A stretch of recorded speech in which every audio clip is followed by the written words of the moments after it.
Dear students, good morning.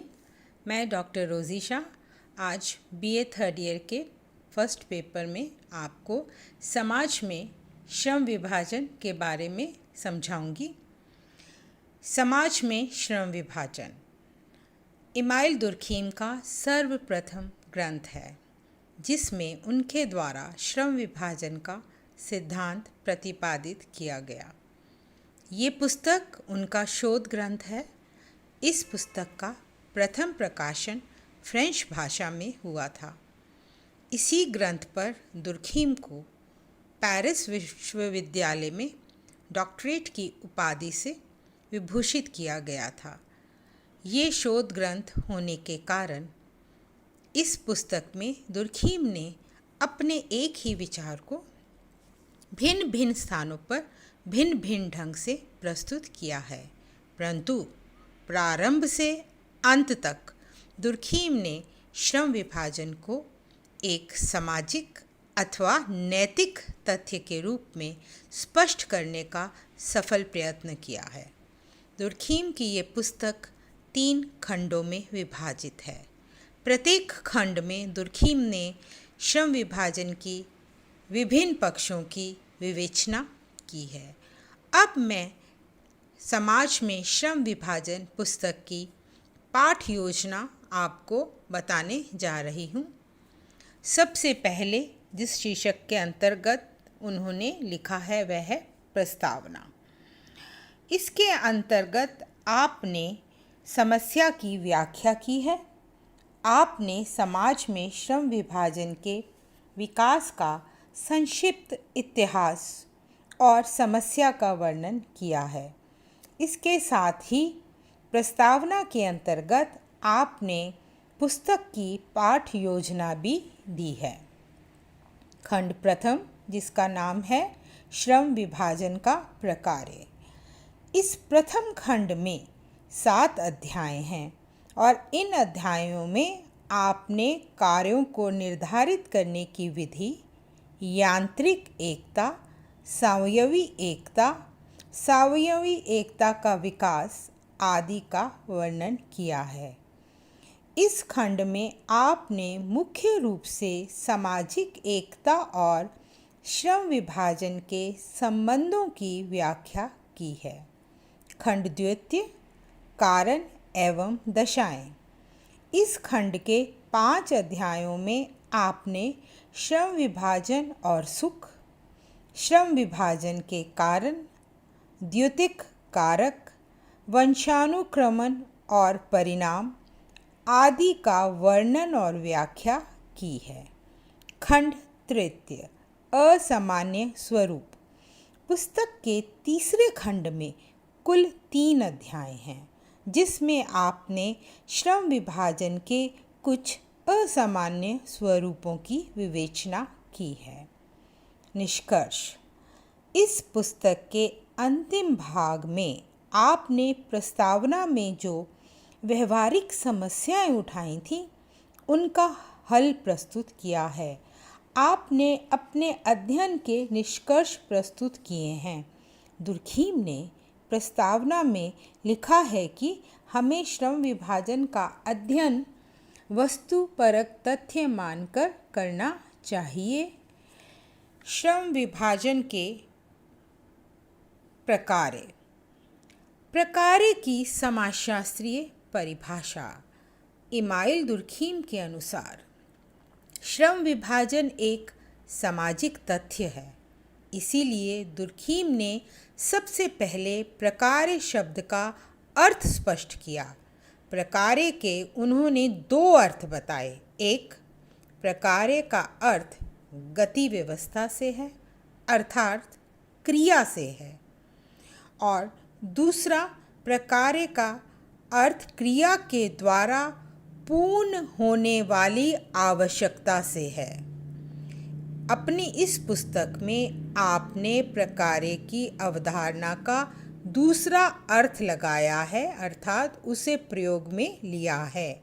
उन्होंने प्रकार्य को सामान्य अर्थ, जो प्रकार्य का सामान्य अर्थ होता है, प्रभाव या परिणाम के रूप में प्रयुक्त नहीं किया, आपने लिखा है कि हम इस अवधारणा का प्रयोग दूसरे अर्थ में करेंगे।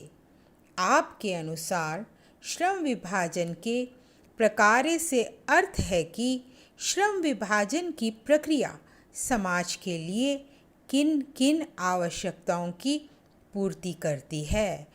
दुर्खीम लिखते हैं कि जैसे मानव जीव में पाचन क्रिया, श्वसन क्रिया आदि शरीर की आवश्यकताओं की पूर्ति के लिए कार्य करती है, इसी प्रकार हम श्रम विभाजन के कार्यों को समाज की आवश्यकताओं की पूर्ति के संदर्भ में उनका अध्ययन करेंगे।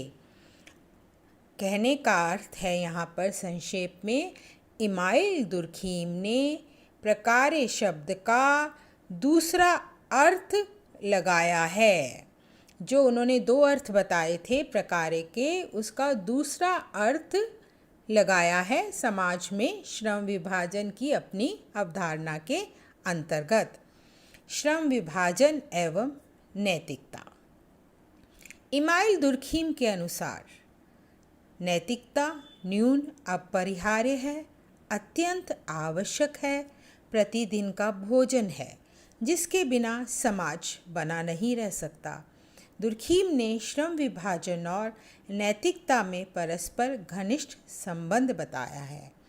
आप समाज को एक नैतिक वास्तविकता मानते हैं। समाज की व्यवस्था, एकता, निरंतरता आदि के लिए नैतिक व्यवस्था को अत्यंत आवश्यक मानते हैं। उनके अनुसार नैतिकता के अभाव में समाज विघटित हो जाता है। समाज का अस्तित्व नैतिक व्यवस्था पर ही टिका है। दुर्खीम का मत है कि सभी सामाजिक तथ्यों का मौलिक प्रकार्य नैतिक होना चाहिए। दुर्खीम ने लिखा है कि नैतिकता व्यवहार के वे नियम हैं जो मानव के आचरण पर अनिवार्य रूप से लागू होते हैं और जिनके द्वारा समूह या समाज की सहमति जुड़ी होती है। आपका मत है कि नैतिक तथ्य मानव के आचरण से संबंधित होते हैं, क्योंकि श्रम विभाजन की प्रकृति नैतिक है। इसी कारण श्रम विभाजन का प्रकार्य एक समाज में नैतिक तथ्यों को उत्पन्न करना तथा नैतिक कार्यों को संपन्न करना है। सभ्यता का विकास श्रम विभाजन का प्रकार्य नहीं है, अपितु स्रोत है। सभ्यता के विकास में 3 प्रकार के विकास सम्मिलित हैं: औद्योगिक, दूसरा कलात्मक और तीसरा वैज्ञानिक। दुर्खीम ने सभ्यता के इन तीनों पक्षों के विकास को नैतिक तत्व से विहीन बताया है। आपके विचार से औद्योगिक, कलात्मक तथा वैज्ञानिक विकास के साथ साथ समाजों में अपराधों और आत्महत्याओं, अनैतिक घटनाओं आदि में वृद्धि हुई है। उन्होंने सभ्यता के विभिन्न पक्षों में नैतिक तत्व के अभाव को स्पष्ट किया है और उन्होंने ये 3 सभ्यता के विकास के अंतर्गत जो पक्ष बताए हैं, मैं उन्हें एक एक करके आपको बताऊंगी। औद्योगिक या आर्थिक पक्ष। आर्थिक या औद्योगिक विकास को सभ्यता का मुख्य लक्षण माना जाता है, किंतु बड़े बड़े औद्योगिक केंद्रों में नैतिक प्रगति के बजाय अपराधों और आत्महत्याओं में वृद्धि दिखाई देती है। रेल, मोटर, तार तथा अन्य मशीनें इन लोगों के लिए अत्यंत उपयोगी हैं, परंतु उनके साथ कोई नैतिक बंधन नहीं है। दुर्खीम ने लिखा है कि दुर्खीम ने जो अपनी पुस्तक में संबंध में लिखा है वो बता रही हूँ। निसंदेह औद्योगिक क्रियाओं के अस्तित्व का कोई कारण है। वे आवश्यकताओं की पूर्ति करती हैं, परंतु ये आवश्यकताएं नैतिक नहीं हैं। कलात्मक पक्ष। कला का विकास नैतिक विकास से संबंध नहीं रखता। दुर्खीम ने कलात्मक क्रियाओं को उद्देश्यहीन परिश्रम के रूप में व्यक्त किया है। कला एक विलासतापूर्ण पक्ष है। कला का संबंध आनंद से है, केवल क्रिया में प्राप्त होने वाले आनंद से है। कला का विकास कोई अनिवार्य कर्तव्य नहीं है। जहाँ कला कर्तव्य बन जाती है वहीं ये आनंद नहीं दे पाती। ये सत्य है कि कलाकृतियों में नैतिक घटनाओं की अभिव्यक्ति हो सकती है। क्या कहा मैंने? कि कलाकृतियों से नैतिक घटनाओं की अभिव्यक्ति हो सकती है, परंतु स्वयं कला नैतिक तथ्य नहीं है। इतना ही नहीं, दुर्खीम के विचार से कला के नाम पर कृतियों को अनियंत्रित और उत्तेजक विकास नैतिक दृष्टि से बनाना, प्रस्तुत करना एक गंभीर संकेत भी देता है। वैज्ञानिक पक्ष। सभ्यता के समस्त तत्वों में विज्ञान ही एक ऐसा पक्ष है जिसमें दुर्खीम ने आंशिक रूप से नैतिक तत्व का अनुभव किया है।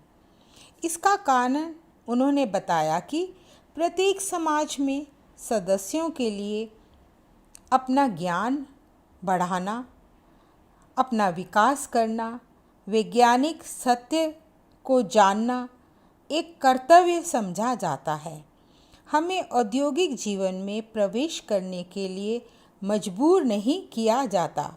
हमें कलाकार बनने के लिए भी मजबूर नहीं किया जाता, परंतु हमें अज्ञानी या नादान ना रहने के लिए मजबूर किया जाता है।